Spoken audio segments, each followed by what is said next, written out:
दिन गुजरते गए, क्लास की रूटीन कुछ सेट होने लगी। नायाब अब भी ज्यादा बात नहीं करती थी, मगर वो ये जरूर महसूस करती कि कभी कभार अयान की नज़रें उस पर ठहर जाती। अयान ज्यादातर हंसता मुस्कुराता रहता, सबसे बात करता, मगर उसकी मुस्कुराहट में एक खास बात थी जो नायाब को बार बार बेचैन कर देती। एक दिन लाइब्रेरी में नायाब एक रेफरेंस बुक तलाश कर रही थी। किताब ऊपर वाली रैक पर रखी थी और उसके कद से ऊंची। वो कई बार कोशिश के बावजूद किताब नहीं निकाल पाई।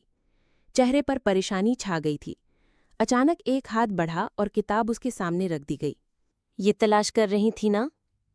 नायाब ने चौंक कर देखा। वो अयान था। जी शुक्रिया, उसने नजरें झुकाते हुए कहा। अयान मुस्कुराया और बोला, तुम बहुत खामोश रहती हो, कभी दोस्तों के साथ हंसती खेलती नहीं, लगता है जैसे दुनिया से अलग थलग हो। ये तलाश कर रही थी ना? नायाब ने चौंक कर देखा। वो अयान था। जी शुक्रिया, उसने नजरें झुकाते हुए कहा।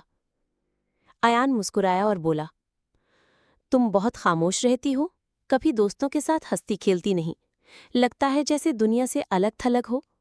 नायाब ने हल्का सा सर झुका लिया, कुछ लम्हे रुकी, फिर आहिस्ता से बोली, पता नहीं, शायद मैं जल्दी किसी पर एतमाद नहीं कर पाती। आयान ने संजीदगी से उसकी तरफ देखा। जिंदगी अकेले गुजारना मुश्किल हो जाता है नायाब, कभी कभी किसी का साथ सब आसान कर देता है। ये जुमला नायाब के दिल पर गहरा असर छोड़ गया।